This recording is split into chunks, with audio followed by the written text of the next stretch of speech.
So, let me tell you a little story about a funny thing that happened a few weeks back. I was right in the middle of my review of the TCL10 5G UW from Verizon Wireless, and the neat thing about that phone is that it's a $400 phone that can access Verizon's super high speed, if you can find it, millimeter wave 5G network. I had just wrapped up my review of the T-Mobile Revel 5G, and a few weeks ago I finished my review of the LG Velvet, and suddenly it occurred to me, I have 3 phones which offer very similar specifications that run 5G from all 3 major networks in America, and that, kids, is what we call an opportunity. So, here's a question. What if I hated, not working, and I could abandon my family for basically 2 days and drive all around Chicago from the heart of downtown to the outskirts of Nowheresville just to see what 5G was like around the Chicago area? So that's what I decided to do, and I'm going to take you on an express tour of that trip, complete with speed tests from 22 different locations in and around the Chicagoland area. So first, let's talk about the journey. Now, before I get started, I should point out that you'll find a map of my trip, or at least all of the points of interest, on benefitofadow.com. I used a web app called Route XL to plan out the most efficient route to all 22 destinations. It's pretty neat. This podcast and video not sponsored by Route XL, but they do have my thanks. Anyway, before I get into this, I realize that all of you watching and or listening, most of the places I'm going to talk about aren't going to make much sense. I've tried to offer a bit of context to each location to help you out, so just do your best to keep up, and if you get lost, just lean back and go with the flow, baby. Anyway, let's get to it. I started both of my days off at 6:30 in the morning. I had to. Daylight saving time going away meant that sunset was at a stupid 4:30 p.m., so I needed to get started early. On day 1, I started at Woodfield Mall, which is like the 3rd largest mall in America, something like that. It was also Black Friday, so I did not think that through. Except it didn't matter because the mall was frickin' dead. Anyway, then I headed to Wheaton, Illinois, and had a brief stopover at a park where I first drove in a Tesla for the first time, and then I went even further south to Fry's Electronics in Downers Grove. Why Fry's? It's an electronics store for nerds, and it's in the middle of like 4 major highways in the Chicago area, so it just seemed appropriate. From there, I headed still further south to Aurora, Illinois, the fictional home of Wayne Campbell of Wayne's World fame. That is, by the way, the only thing that Aurora has going for it. And while I was there, I downloaded Wayne's World on all 3 phones. From there, I headed to the furthest south that I would go, Joliet, Illinois. Specifically, I went to Old Joliet Prison, home of the opening scene of the Blues Brothers. I then headed east to Hollywood Casino Amphitheater, as it's known today, but when I was a lad, it was the World Music Theater, where I saw bands like Nine Inch Nails, Scorpions, and Rammstein, which, side note, was the last time I ever saw or listened to Rammstein. Just no. Then I hit Calumet City on the Indiana border, since no one ever wants to go to Indiana on purpose. From there, I turned north. Next up was Kamisky Park, which I'm supposed to call Guaranteed Rate Field, but everyone still calls Kamisky Park. From there, further west to Midway Airport. While I was there, I downloaded Call of Duty Mobile, a 1.87 gigabyte game, and from there I headed to Frank Lloyd Wright's home in Oak Park, Illinois. Frank Lloyd Wright was a famous architect from the late 1800s and early 1900s. I don't see the appeal, but he was famous, so whatever. From there, I headed downtown, and this was the place that Verizon had a chance to shine. While in the downtown area, I hit the Sears Tower, the Picasso sculpture in Daly Plaza, the Bean in Grant Park, and finally Navy Pier.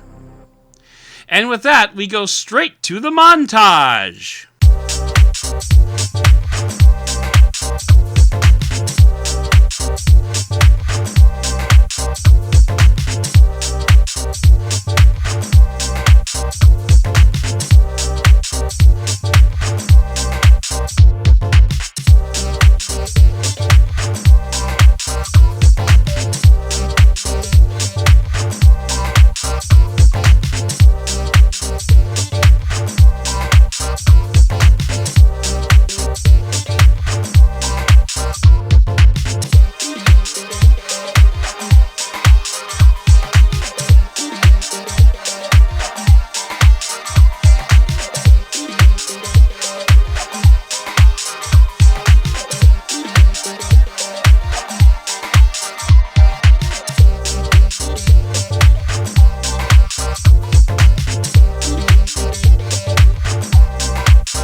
After leaving downtown, it was time for fun at the old ballpark, Wrigley Field, home of the Chicago Cubs, popping up right in the middle of Wrigleyville in the city. And with the sun beginning to fade, I had to hightail it home, but right between me at Wrigley Field and home is O'Hare Airport, and I had just enough time to grab a test before calling it a long, long day. The next morning, I started off at the Baha'i Temple, which is a non-denominational temple in Wilmette, Illinois. This is the only Baha'i temple in the U.S., one of only 7 in the world, and it was built to service the entire United States. I don't really see how, but it's very pretty, so there's that. Next, I headed up to Michael Jordan's former 7-acre estate in Highland Park. You can't really hang out there. Heck, if you even Google the address, the 23 on the gate is blurred out, but I got a shot of it. Wahaha! From there, I hit Six Flags Great America, which is totally empty these days, but during most summers, it's about 30% of my Instagram feed. And hey, here's a pro tip. Don't drive into the employee parking lot looking to shoot B-roll because the park is closed. Security? Well, let's just say they frown on that.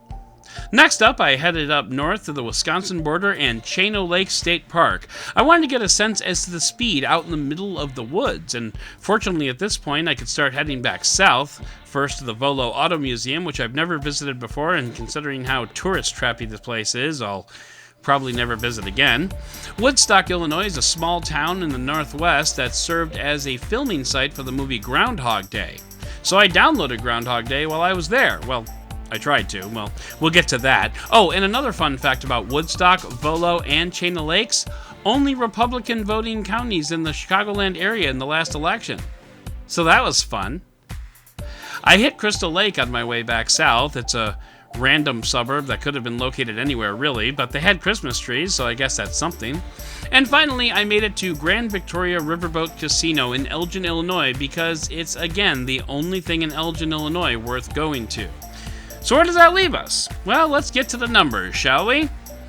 Well, like my destinations, 5G speeds were all over the map. The slowest download speed I saw overall was 8.22 megabits per second on T-Mobile in Oak Park, Illinois.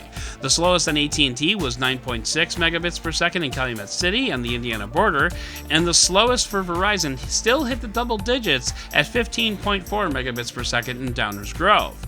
But if you want big numbers, T-Mobile topped out at 211 megabits per second at Midway Airport, AT&T hit 218 megabits per second at Woodfield Mall, and Verizon hit 453 megabits per second at the Sears Tower downtown.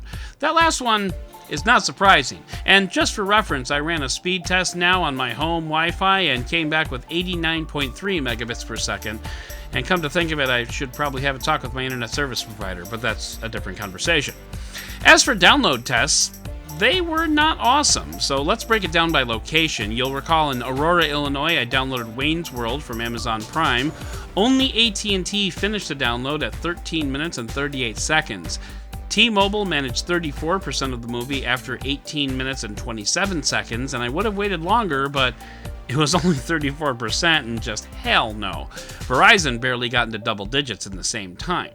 Groundhog Day had similar results, but with different carriers. AT&T blasted through it in 3 minutes and 10 seconds, while Verizon got to 51% after 15 minutes, and T-Mobile only got to 11% in that same time.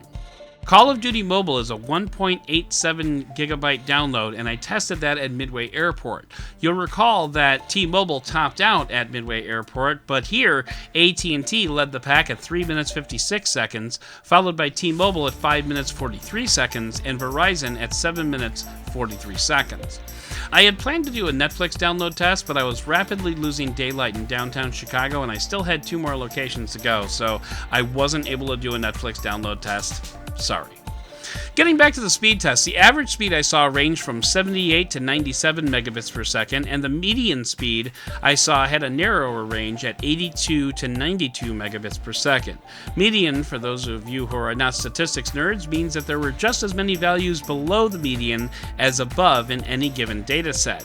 It has a slightly different meaning than just average, because while outliers can skew averages, it doesn't skew the median quite as much. Or at least that's how I understand it, and I'm barely a statistics nerd, so take that for what you will. Speaking of which, some people might look at these numbers and question my methods. Let me stop you right there. Was this the most scientific testing? No.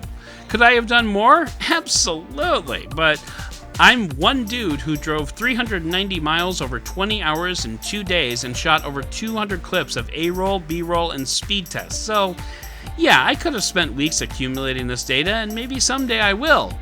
Today was not that day. So yeah, my methods had flaws. I own that. But the big question that we need to ask here is, what did we learn from all this? Well, 5G is definitely a thing, and it's a thing that is everywhere. In my travels, I went downtown, the suburbs, the far suburbs, affluent neighborhoods, bad neighborhoods, and I even went out into the middle of the woods. I went to empty amusement parks and busy retail centers. It was Black Friday after all, and regardless of where I went, somebody, one of the 3 networks at least, was pulling down really good speeds. But now let's look at the other side of the coin. The speeds were good, for sure, but they weren't what people have in mind when they think 5G, and that is a disservice that has been brought to you by advertisers and PR people.